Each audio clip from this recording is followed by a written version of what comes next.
Revenue വകുപ്പിന്റെ അഴിമതിക്കും അനാസ്ഥയ്ക്കും അനിയന്ത്രിതമായി നികുതി വർധനയ്ക്കുമെതിരെ കോൺഗ്രസ് ചേപ്പാട് മണ്ഡലം കമ്മിറ്റിയുടെ നേതൃത്വത്തിൽ ചേപ്പാട് വില്ലേജ് ഓഫീസിന് മുന്നിൽ ധർണാ സമരം നടത്തി.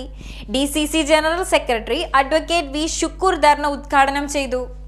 കോൺഗ്രസ് ചേപ്പാട് മണ്ഡലം കമ്മിറ്റിയുടെ നേതൃത്വത്തിൽ റവന്യൂ വകുപ്പിന്റെ അഴിമതിക്കും അനാസ്ഥയ്ക്കും അനിയന്ത്രിതമായ നികുതി വർധനവിനെതിരെയും ചേപ്പാട് വില്ലേജ് ഓഫീസിന് മുന്നിൽ ധർണാ സമരം സംഘടിപ്പിച്ചു.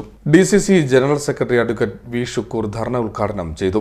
ഈ സർക്കാരിന്റെ ഖജനാവിലേക്ക് ജനങ്ങളെ കൊള്ളയടിച്ചുകൊണ്ട് പണം കൊണ്ടുവരേണ്ട ഒരു വിഷയം കേടാകുന്നില്ല. അതാണ് ഞങ്ങൾ പറയുന്നത്. ഈ സർക്കാർ ഈ ജനങ്ങളെ കൊള്ളയടിക്കുകയാണ്. നമ്മൾ കണ്ടതാണ് ഈ സംസ്ഥാന ബഡ്ജറ്റ് വന്നു. ഈ കേരളത്തെ സമ്പൂർണ്ണമാക്കുന്ന നെല്ലറയിൽ പണി ചെയ്യുന്ന കർഷകർ, ഈ കർഷകർ അവർ നെല്ല് കൊയ്തെടുത്താൽ ആ നെല്ലിന് വില കിട്ടുന്നില്ല, സംഭരിച്ച നെല്ലിന് പൈസ കൊടുക്കുന്നില്ല.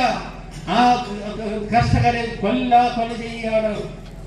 ഒരു കൃഷി കഴിഞ്ഞ് അടുത്ത കൃഷി വന്നു, ആ കൃഷി സമയത്തും കൊടുക്കുന്നില്ല. ഈ ഗവൺമെന്റ് ഈ വർഷത്തെ ബഡ്ജറ്റിലാണ് ഭൂനികുതി വർദ്ധിപ്പിച്ചത്. 50 രൂപ ഭൂനികുതി കൊടുത്തവൻ 100 രൂപ കൊടുക്കണം, 500 രൂപ കൊടുത്തവൻ 1000 രൂപ കൊടുക്കണം, 1000 രൂപ കൊടുത്തവൻ 2000 രൂപ കൊടുത്തവൻ. നേരെ ഇരട്ടിയാണ് ഈ ഭൂനികുതി വർദ്ധിപ്പിച്ചത്. ഈ സർക്കാരിന് അറിയുന്നില്ല, അവർ മനസ്സിലാക്കുന്നില്ല. ഈ വില്ലേജ് ഓഫീസിലേക്ക് സാധാരണപ്പെട്ടവൻ ഒരു കാര്യത്തിന് കടന്നു പോയാൽ അവിടെ കരമടച്ച രസീത് വേണം. പഞ്ചായത്ത് ഓഫീസിൽ നിന്ന് ആനുകൂല്യം കിട്ടണമെങ്കിൽ അവിടെ കരമടച്ച രസീത് വേണം. സാധാരണപ്പെട്ട ആൾക്കാർക്ക് എന്തെങ്കിലും ഒരു ആനുകൂല്യം കിട്ടണമെങ്കിൽ കരമടച്ച രസീത് വേണം. ആ കരമടച്ച രസീത് ചെന്നാൽ അവിടെ ഇരട്ടി തുക കൊടുക്കണം.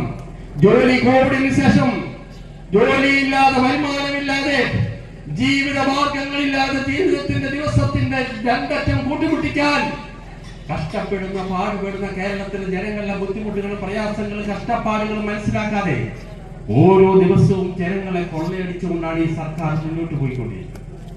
അതുകൊണ്ടാണ് ഞങ്ങൾ പറയുന്നത് ഈ സർക്കാരിന്റെ നയം മാറ്റണം. ഇന്ന് സർക്കാർ ഓഫീസുകളിലേക്ക് ജനങ്ങൾ പോകുന്നില്ല. ഞങ്ങൾ ഇവിടെ നിൽക്കുകയാണ്, 2 മണിക്കൂറാകുന്നു. ഈ വില്ലേജ് ഓഫീസിലേക്ക് ആ പാട് കടന്നു വന്ന ഒരു ചേട്ടൻ മാത്രം, ആ ചേട്ടൻ മണിക്കൂറുകളായി അന്ന് വാദിച്ചിരിക്കുക. വില്ലേജ് ഓഫീസർ ഉണ്ടോ ഇല്ലയോ എന്ന് പോലും അറിയത്തില്ല. ഓഫീസർമാർക്കും ഈ നാടിനോട് പ്രതിബദ്ധതയില്ല. എന്തുകൊണ്ട് പ്രതിബദ്ധതയില്ല? ഒരു നാടിന് വേണ്ടി പ്രയത്നിച്ച CPM-ന്റെ അനുകൂല സംഘടനയിലെ അംഗമായിരുന്ന നവീൻ ബാബു എന്ന സർക്കാർ ഉദ്യോഗസ്ഥരെ കൊല ചെയ്ത കൊലപാതകയെ സംരക്ഷിച്ച പാർട്ടിയാണ് ഈ CPM ഇവിടെ ഭരണം. അതുകൊണ്ട് ജനങ്ങൾക്ക് ഇന്ന് സർക്കാർ ഓഫീസുകളിൽ പോകാൻ പറ്റില്ല. സർക്കാർ ഉദ്യോഗസ്ഥന്മാർക്ക് ജനങ്ങളോട് ഒരു പ്രതിബദ്ധതയില്ല. എവിടെയെങ്കിലും ഒക്കെ കിടന്ന് ആരെങ്കിലും ഒക്കെ എന്തൊക്കെയോ കാണിക്കുകയാണ്. ഈ അരാജകത്തിൽ നിന്നും കേരള നാടിനെ സംരക്ഷിച്ചുകൊണ്ട് മുന്നോട്ട് പോകുന്നതിന് വേണ്ടിയാണ് ഇന്ത്യൻ നാഷണൽ കോൺഗ്രസ്. ചേപ്പാട് മണ്ഡലം Congress committee president professor doctor B Girish Kumar അധ്യക്ഷത വഹിച്ചു. MK Manikumar, PL Thulasi, Jacob Tharayil, M Manilekha, KB Harikumar, Thampan Aswini, Samuel Mathai, Rajesh Ramakrishnan, Jose Samuel, Jayarajan Valloor എന്നിവർ സംസാരിച്ചു. CDNet news, Harippad.